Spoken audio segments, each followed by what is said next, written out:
Interior, PUDGYs. Night. Wilson and Gio dine on a late dinner. Gio's just returned from a trip in the shopping district for some new art supplies. Shockingly, he has divulged no more than that as of yet. Pudgy, having just finished wiping down a freshly vacant booth, ambles over and leans one hand on the table. Everything all right over here? In a split second, Wilson's jovial mood tanks. There's an audible bend in his fork that stops the owner in his tracks. For just a moment, though. Vibes are great. Homey, yet refined. Glad you kept the makeover. Wilson doesn't hide the way his teeth grind through his fake smile. You doing okay over there, Will? Peachy. I come in hospitality, not hostility. Word of advice, most women don't enjoy clinging men. Wilson blows him off, scrunching up as he shoves the remaining food on his plate down his gullet. We're good. And looks like you have someone new to bother. That I do.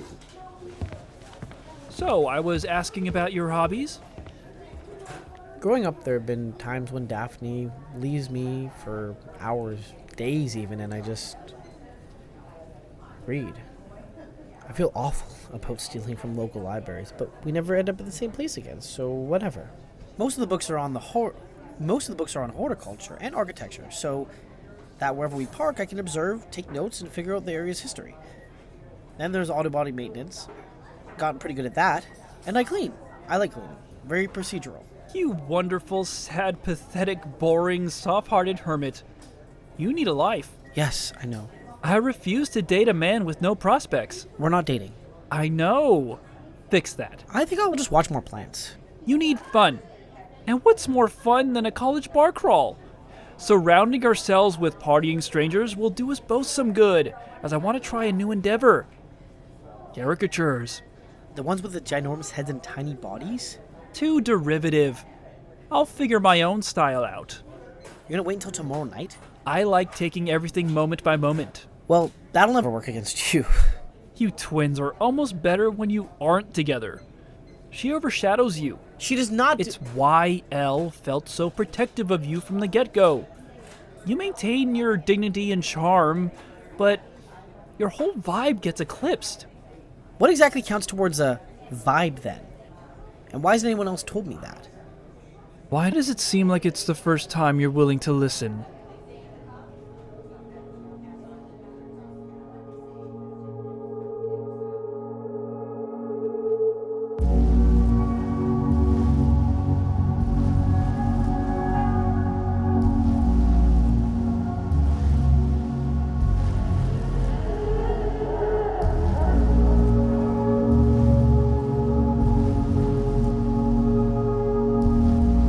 Episode 2. Karmic Effects of Justified Admiration. Interior, TOWNSON house. Gio's room. Day. The next morning, Gio stares out his window at the backyard. Swaying branches in the cozy breeze. A doe emerges to nip at the grass. Are you truly not compelled by Daphne? Or hell, Wilson included? Despite my protests, they are cut from the same cloth. She's witty and gorgeous, which I know you know. And Wilson's pretty cool. Lay off of him. ELEANOR stalks closer.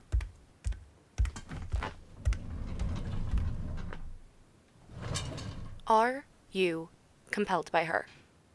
No, Elle. You know why people are difficult for you? You puppeteer too much, annexing whatever you dislike or find immoral. When a queen has to starve her people so they listen, then she's not a queen. She's some broad wearing a crown and a corset with a complex.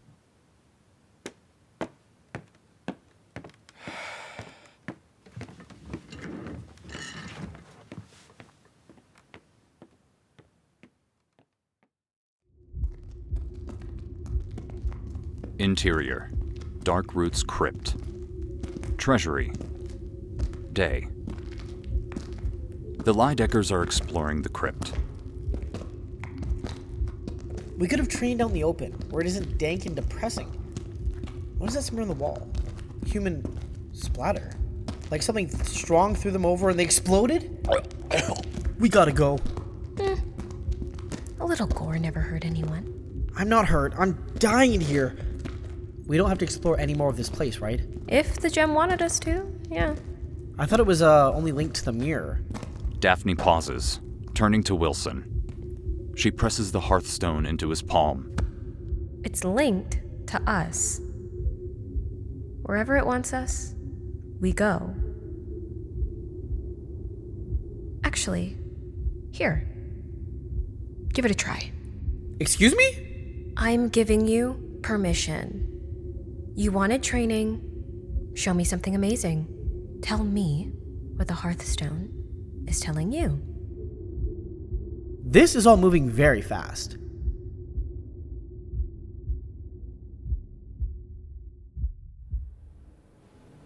Interior Townsend house. Bathroom. Day. Gio attempts to exit the bathroom window to the small roof just off to the side, but ELEANOR kicks him back in. Okay, let's just slow down. Let's not be hasty. Uncle Zachary, she's gonna jump! What?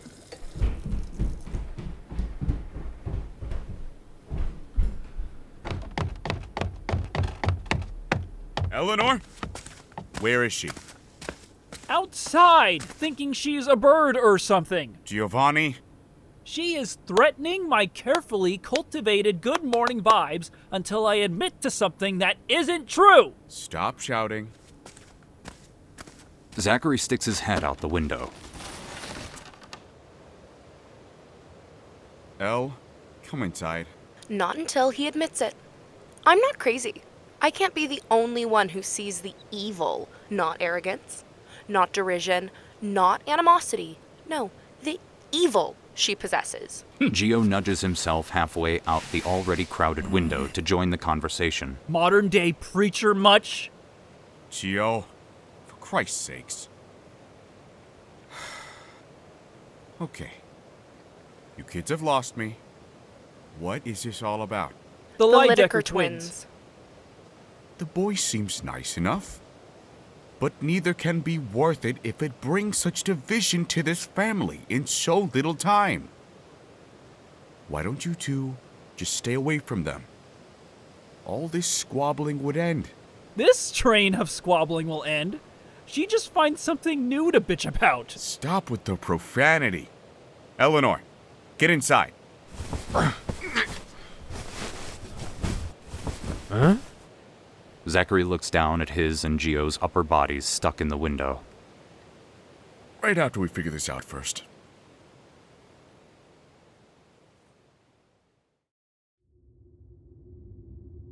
Interior Dark Roots Crypt. Treasury. Day. Daphne traces the opal mirror's inscriptions with a manicured fingernail. What do you want from this? Technique? Valor? Affirmation?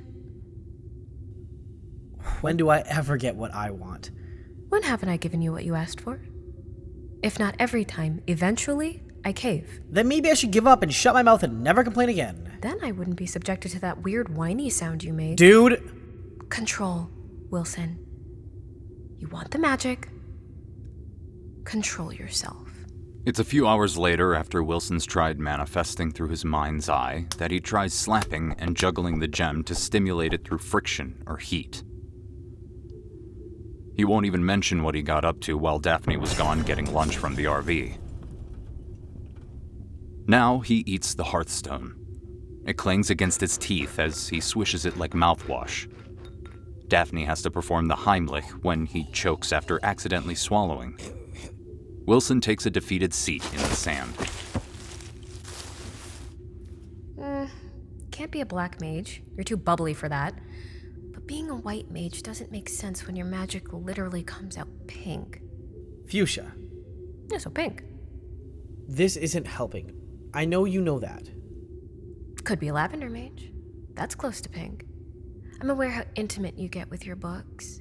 I've never seen a man giggle so much over each new tidbit about plants. You spy on me? No, you're too boring for that. But I am notified every time you get riled up. Twin telepathy? You don't feel that? I guess you wouldn't. Being weak and all, but that's what training's for. Raise the weak from their ineffectiveness to be less... useless? No. Worthless? No. Knock it off! Something bubbles with aura from under a pile of sand atop a stone pedestal. A prism of color cloaks the room.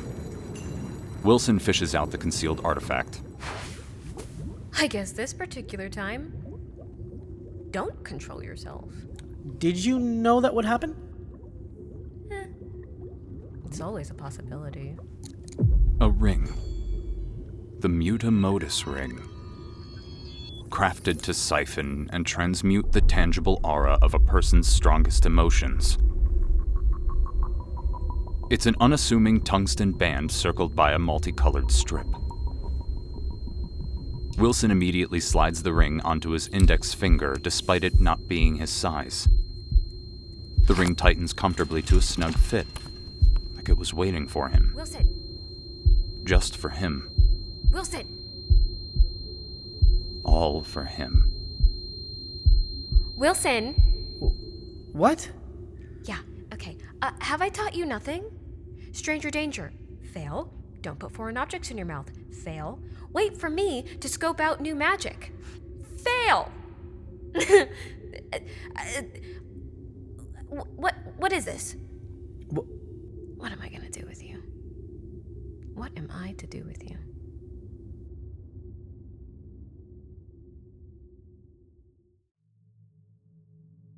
Interior, sepia tombs. Archives. Day. The surviving 6 stewards of Chiaroscuro returned to their initial resting place after holding a burial in the backyard of the dilapidated lodge left in their charge. The silver binary worked their infernal magic to purge 2 of us off mere days after our revival. We must strike back soon. Did you witness the attack? What does that matter? They could have just died from a spell gone wrong. It happens, especially when it's the first and only test trial. Does no one else agree? Well, it could be possible. The first steward glares at the 6th. Although, our parents did all miraculously agree that this silver binary was a monster wearing human flesh. How strong could they possibly be after 7 years of inactivity? Clearly, their power has waned significantly, taking this long to resurge. Last we were told, it was some middle-aged psychopath. What edge do they hold over the newest faction heads? Experience is a sharp knife to wield. Keep your experience. I'm the youngest here, but I can run circles around all of you. Those previous abilities have surely atrophied. A whoosh of pages calls the steward's attention. They see an item of the Arcadian treasury light up in the Lavender Index. A book of all known magical and alchemical treasures. Whoa. It records the usage of every artifact. I've never gotten this close. It records the usage of every artifact. When one gets destroyed, the ink fades, but can be read under special light. This one is legible, so this must be our target. What say you? Your sister was a lavender mage. Did she ever engage with the index? Or this item? The 5th steward investigates the glowing index. I've studied some myself. The Mutamodus ring. Relatively low tier in power. In the wrong hands, it's exponentially worse.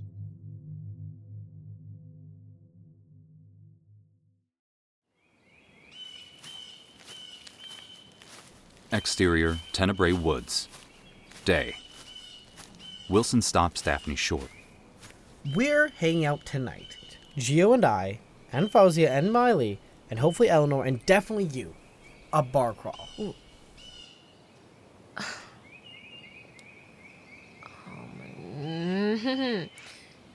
This is the hill you want to die on. Wilson flashes his new ring. This is the only hill I can die on. Before I sell my soul, what's the ring feel like? Strong? Or does it need juice? I feel like $1,000,000. Do you want to wear it to check? He says it with a reluctance so obvious. Daphne rolls her eyes in dismissal. One more deep breath. Then... Ugh. Fucking fine. Oh, and it's your job to invite Eleanor. She's stunned, speechless, gawping at her brother who grins like a trickster. Did I mention that you're barred from magic tonight? Because we don't need it to make friends and enjoy life as is.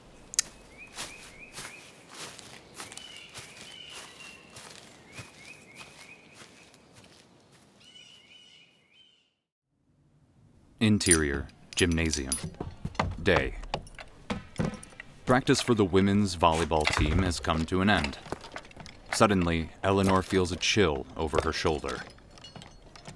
For the second time since meeting, she finds Daphne posed slyly in a doorway. One of her teammates asks if Daphne is her new girlfriend, to which the magician laughs. She's too chatty for my palate. And I only date girls with merit, of any measurement. Sorry, you girls don't mind cleaning up without me, right? They'll survive. Follow. Daphne heads back into the hallway, where Eleanor jogs close behind. They come to a stop by the emergency exit door. So why am I being forced to look at you? Because your himbo cousin and his bimbo friends, no doubt, have bewitched my brother into a bar crawl this evening. I said a few mean words this morning, and now my lessons in revenge have gotten to his head. This includes me how? Daphne startles at the sudden dip in atmosphere. It's far enough away that she can maintain her composure, but it's there. A massive energy source is on the move. The air is changing. Come again? Is that the setup for a magic riddle or something? What an absolute dearth of creativity you possess.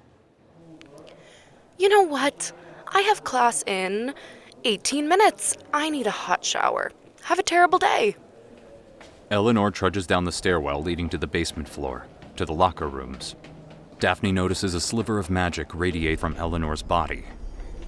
No color at all. Odd. But that's for another time. Daphne inhales deep, her right hand pressed to her heartbeat. The hearthstone beats in time with her. Calm settles in once again.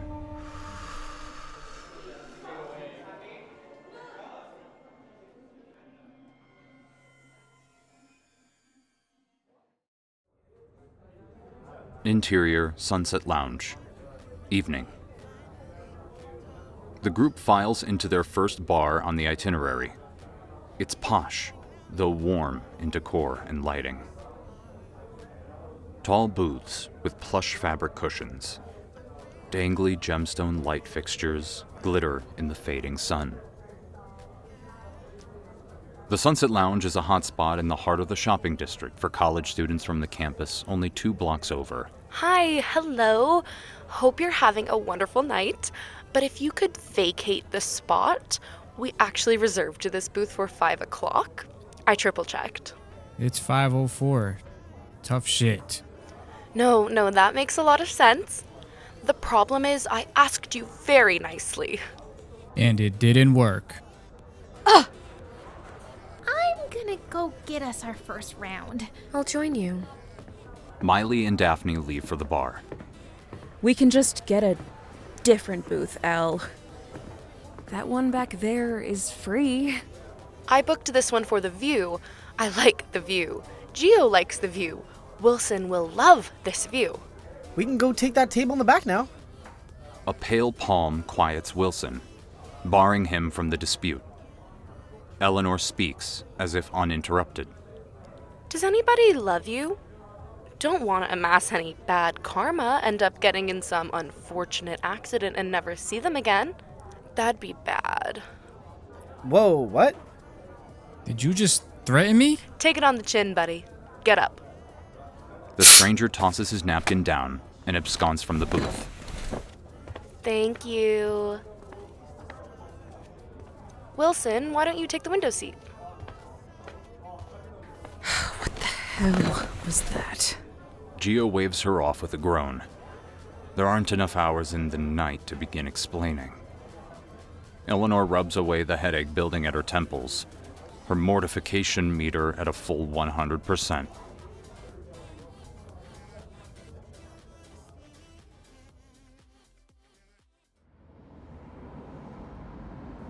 Exterior, Colbert. Night. Outside the second bar, Gio has set up his easel and art supplies. Wilson watches over Gio's shoulder upon the canvas. His head tilts at a very abstract interpretation of the unsuspecting college girl who sat down almost 7 minutes ago. It's a good thing AMP will pay before sitting down. The sass is reaching Zia levels, and I need to back down to harmless puppy. What, you think it's bad? Upon revealing the final product to the customer, she scoffs and kicks over her chair. Wilson watches the girl stomp away. All art is subjective. Death of the author, that type of thing. And I'm asking your subjectivity. You clearly saw something and put it directly, well, indirectly on the canvas. That's impressive. Which means you hate it. Which means I like it. The owner of the bar comes outside shouting about no solicitation laws with violent threats of bodily harm. Wilson rushes to assist Gio in clearing up the gear and rejected portraits. Gio slaps on the glass to notify the girls inside. We're headed to the next bar. See you there! Wilson's laughter can be heard as the two boys dash down the sidewalk. Told him to ask permission first. And when is penance ever on his mind? FAOUZIA blows bubbles in her drink. Daphne sits, spine ramrod straight as she pets the hearthstone nestled safely in her glove.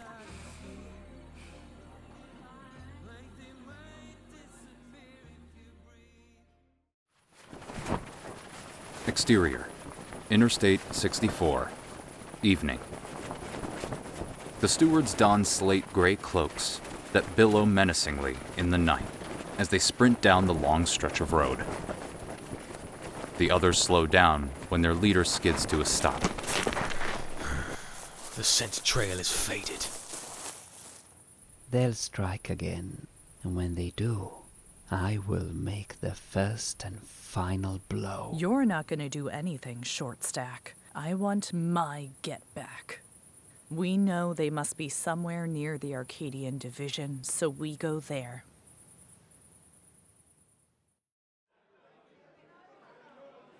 Interior, Immersa Bar and Grill.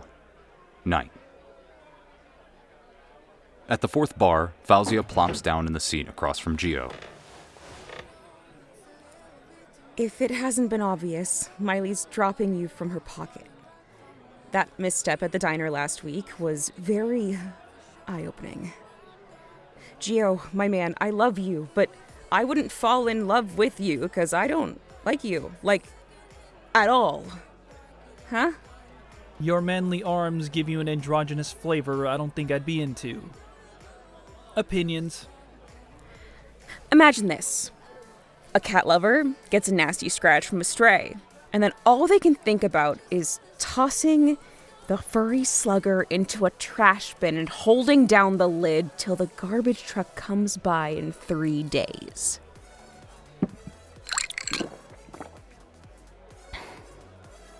Meaning? Okay. You need to apologize. Or learn how to be lonely. Gio circles his tumbler until the whiskey becomes a vortex. He studies that vortex.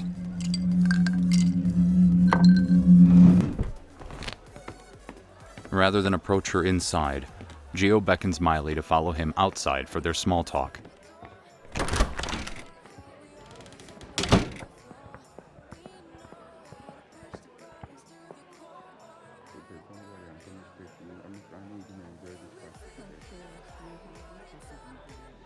Not even a full 30 seconds of being wrapped in the midsummer evening's airy warmth is Miley stomping her heel on Gio's foot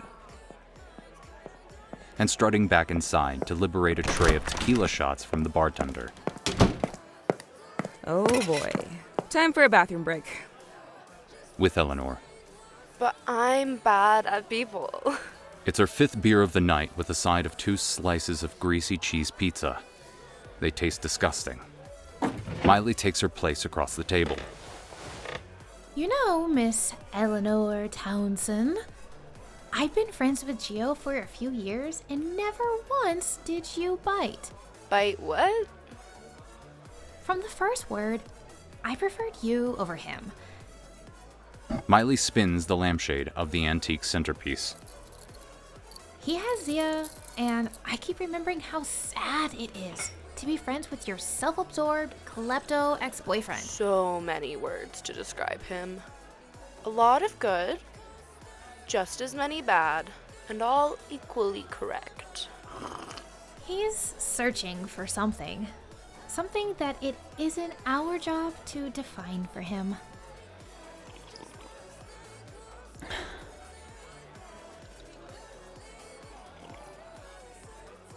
But I have a complex, he says. A queen who starves her people just to catch an ear.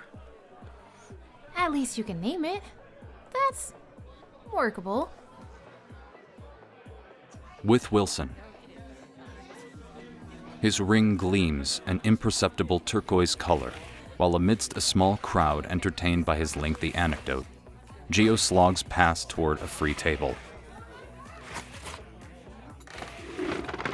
Wilson excuses himself and joins Gio.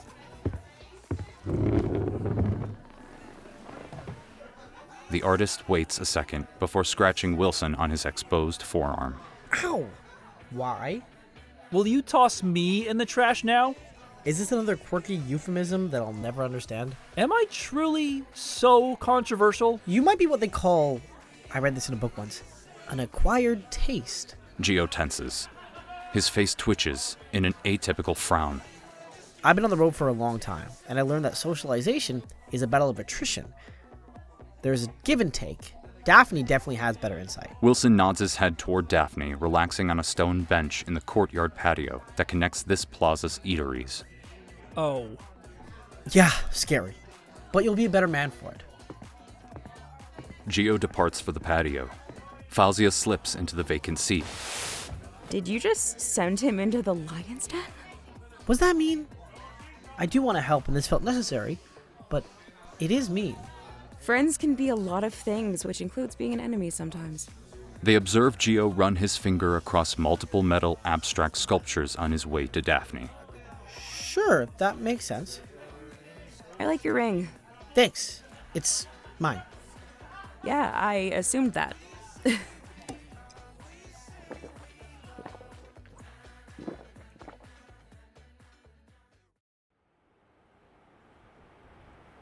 Exterior courtyard patio. Night. When Gio first arrived, he attempted to sit next to Daphne, but she directed him to stand at least 4 feet away. Past the fountain and some willowy flora, he had chosen to sit at the piano. He's been pressing random keys every other second. Daphne doesn't seem bothered.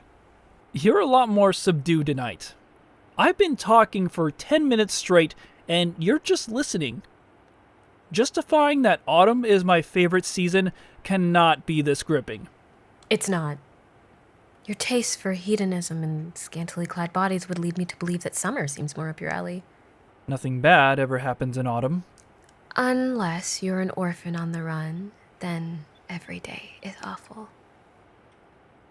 Although the self-pity died years ago, people will make you feel wrong and broken, no matter what you do or where you go.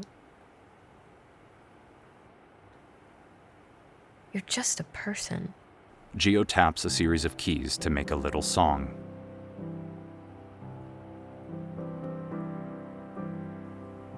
You're the most amusing thing in Arcadia, so you better figure it out, Giovanni PHARELL. Before the world comes caving in.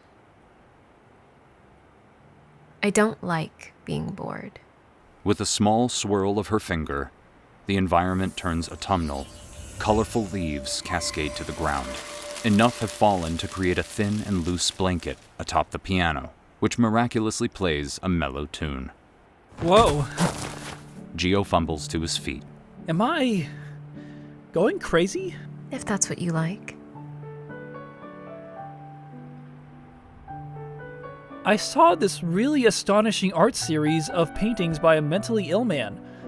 His descent along the way made the art so much worse, but more open? I felt that maybe I painted them all myself. Does that sound crazy? Did I get roofied? As he explains, she feels a wave of magic oozing from his aura. However, it's colorless, same as Eleanor's. Normies don't have an aura strong enough to aimlessly radiate. A mage would have to manipulate it out of them, through means such as the mutamotus ring Wilson wears. It sounds dreadfully human. Gio sits down beside her. She lets him. Is human always bad? Only a few are worth the long haul. The leaves changing. That can't be happening. Or maybe it can. Did I get roofied? Possibly. I've only been high once, or twice. Then you're a pro. Are we about to kiss? Would that calm you down? Yes? Then no. A sharp drop in the atmosphere. There's an entity of mishmash energies fast approaching like a train at maximum velocity. Daphne stands up, letting Gio flop face first into the stone bench. She tries to grab Wilson's attention from his position inside. What occurs instead is her meeting eyes with Eleanor, who wears a similar face of frustration. Eleanor wastes no time heading out the front door, closer to the encroaching power spike. What the heck is she? Oh, absolute idiot behavior. Where's everybody going? Daphne stalks back inside, clutching Wilson by the sleeve on her way onto the street. Let's go.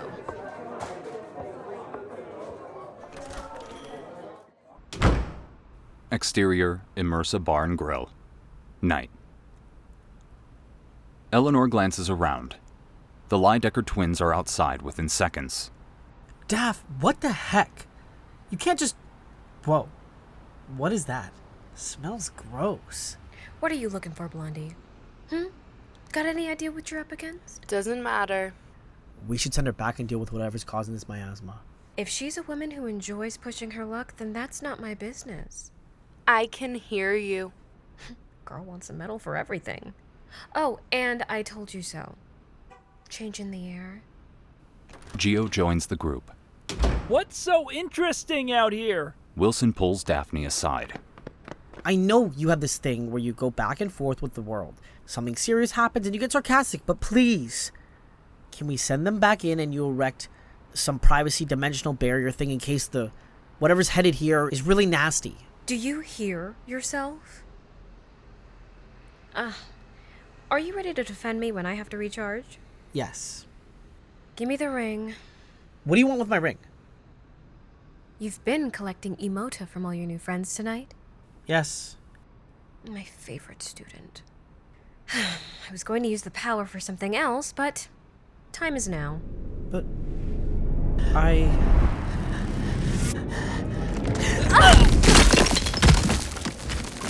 Oh! Jesus Christ! Oh, holy shit, that one came at me like a fucking fly. And he looks young. Around our age. Daphne looks over the assailant unconscious in the newly made crater by their feet. Oh, did I just abuse a child? Well, self-defense. Now give me the ring. A collective of 5 other bodies float about 100 feet away from whence the trigger-happy newcomer came. With difficulty, Wilson tosses Daphne the ring, and she catches it one-handed. Daphne crafts a 50-foot wide dome, The same inner city scenery, once vibrant and lush with life, drapes in a grayscale hue. A domain where the normies are nowhere to be seen, and time moves in super slow motion. What is sure to be a violent exchange will appear as nothing but an uneventful 10 seconds to the general public. Any human-shaped craters will remain as untouched infrastructure. Since the dome begins from its zenith, the cloaked group is able to speed forward past its boundaries before the barrier can finish forming. Well, we're definitely outnumbered. Doesn't matter if they're outmatched. Daphne tosses the ring back to Wilson. He senses a remnant of power left in the artifact and rejoices internally. Then he realizes. Wait, they're in here with us. I figured they wouldn't care about getting themselves trapped. Nope. Wilson personally grabs Daphne by the head and directs her sightline towards the Townsend cousins. So they are. But everyone else is affected. Miley, Zia, everyone. Why aren't they? I don't care. Daphne turns back to their opposition. Wilson jogs to the cousins and nudges them behind a building.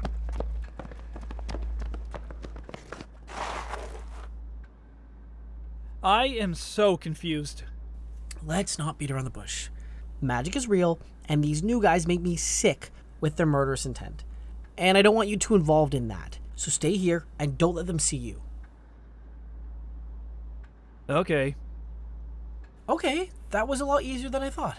You guys are pretty obvious. That day at Pudgy's, I feel vindicated. I knew I was right. I had a very special moment with Mrs. PHARELL earlier. Special moment? You've mentally married yourself to her? It became very apparent. Magic is real and I do not have it. No big deal or anything, but it does make me think. Back at the battlefield, a cloaked figure steps forward. Wilson makes to advance, but Daphne forces him to stay put. The first steward points to Wilson. Not you. Then he points to Daphne. You. Amalgamation, degradation, the worst of them to whore and hem. You. The scourge. That's pretty bad poetry. Daph, that sounded like a threat. The first steward flips off his hood. This reveals a symbol and letters etched into his forehead. Inscribed in magia lingua, the formal language of magicians. It translates to... The symbol on top says white. The bottom line says AZAR. Name tag face tattoo. Novelty. Are you drunk? You don't typically make this many zingers. Ooh. Azar's robes melt away into a skin-tight jumpsuit, also scrawled with more arcane symbols. They're mages. Black and white mages working together, that's unheard of. Extinction will do that. You all could have just entered like that. Your hoods don't make you cooler, you fucking freaks. Don't antagonize The pestilence will die out. The standing four who remain follow suit. Hoods down, each with their own forehead inscription.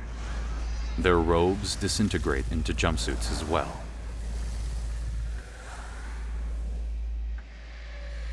Forevermore. Did you guys practice that? 'Cause it's lame. I love you, but I will knock you the fuck out. Daphne maintains eye contact with the mercenary group as she kneels by the fourth steward as he struggles to wakefulness. She pulls back his hood. A black mage. His name is Oleksandi. Oleksandi here ain't looking so good. Might want to come get him. The pestilence will die out.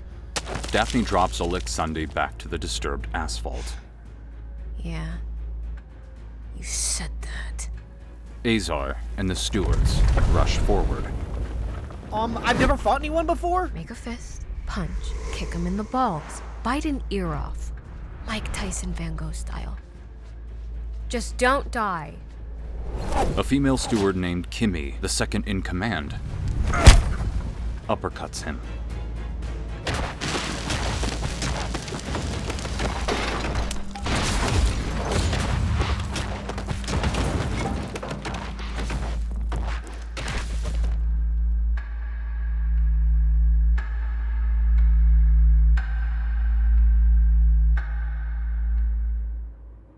Exterior alleyway. Night. Despite being pushed back into an alley separating two apartment buildings, Wilson has held his own. He hides behind a dumpster. These assassins aren't very good at navigating their magic either, albeit their punches pack a lot of force and they're swift. Thank goodness, their stamina is easily depleted. He can avoid the worst of it well enough, but it's still 1 versus 4. From the shadows, Wilson watches the mercenaries catch their breath while he concocts a game plan.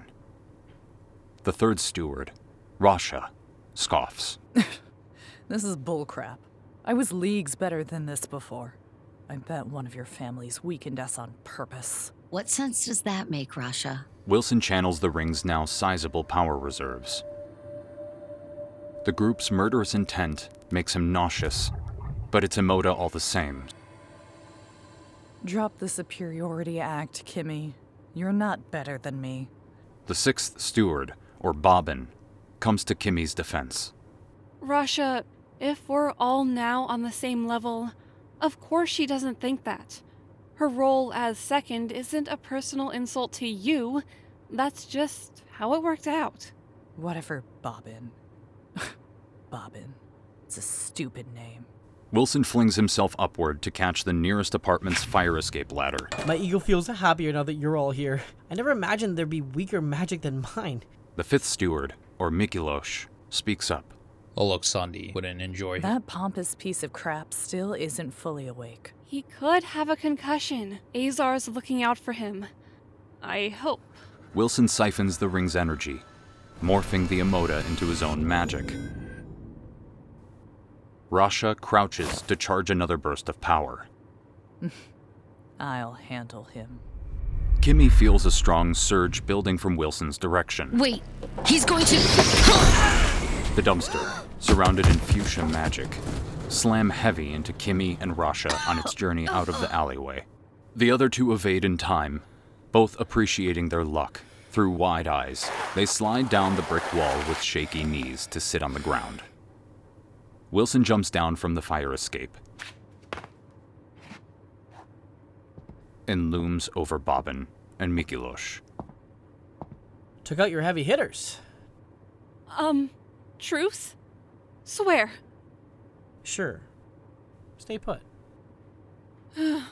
Will do. Bobbin rests her hand on McIntosh's chest. They both relax.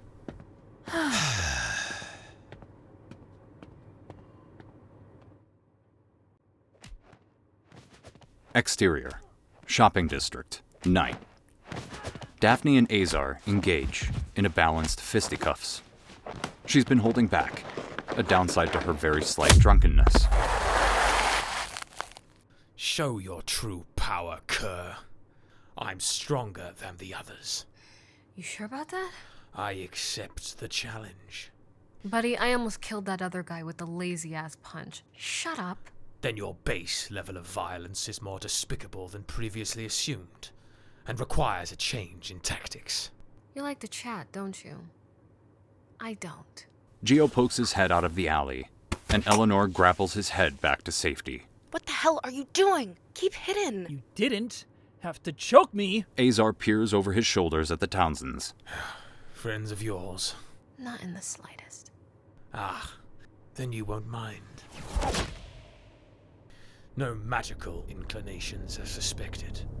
Perhaps the silver binary's power is not so grand if you are unaffected by what should be an advanced spell.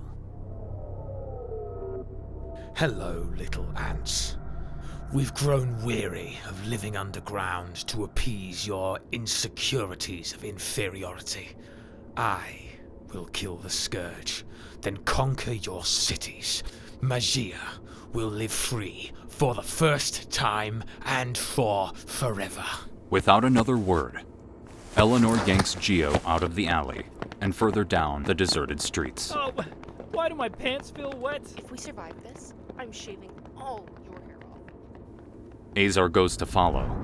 However, there Daphne suddenly is. Just then, Wilson runs into the street looking for Daphne. Those losers do make my brother happy. So I guess playtime's over. Try and... One moment, he's on the sidewalk, and the next... His body is breaking through the outer foundations of a 2-story boutique. Blood spills from his mouth at the intense force. Wilson jogs over. Daph! I've never seen you move so fast, or use that much strength. Wait, are they alright? You didn't die. Oh, got a little schmutz right there, though. They got a few good hits in. She wipes a smudge of blood from a cut on his cheek. I saw the first half of that fight. Okay, a shit ton of good hits, but I got him back. Wilson points to the 2 stewards comatose by the runaway dumpster. My favorite student. She ruffles his hair. Oh, wait. Before final marks, pop quiz. Were you able to transmute the emota? It would have been a perfect opportunity to try. Yes, I did. Okay. Where's the ring? Let's see what's left over. Oh, the ring, yeah.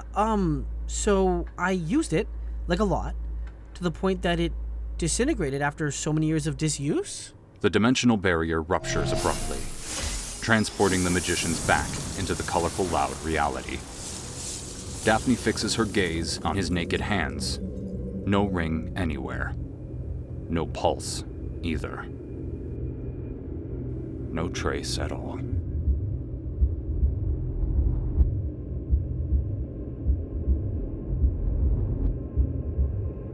Daphne, say something.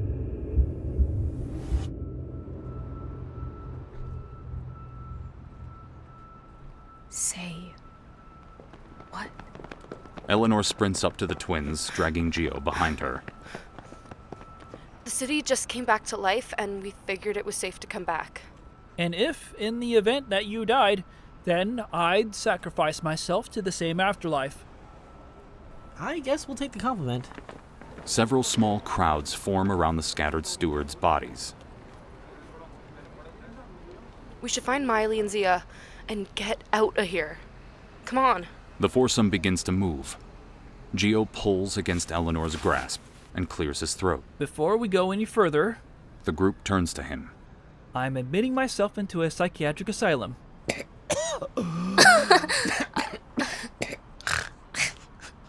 What? What the fuck?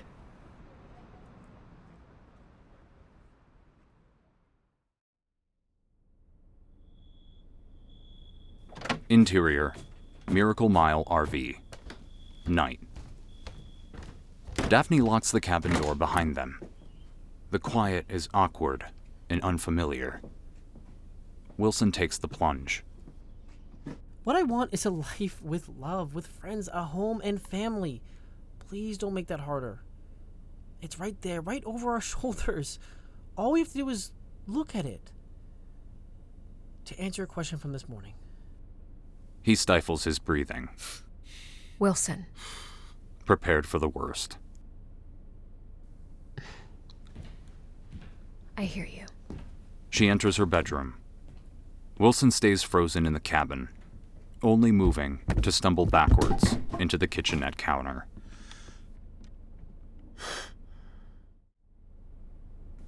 Interior, Miracle Mile RV. Wilson's room. Night. Wilson lies supine in bed. He reaches under his pillow and brings his fist above his head. He opens his hand to reveal the mood ring perfectly intact, never broken. Wilson smiles, tossing the ring up and catching it. He slips the ring back on. Thanks for working with me back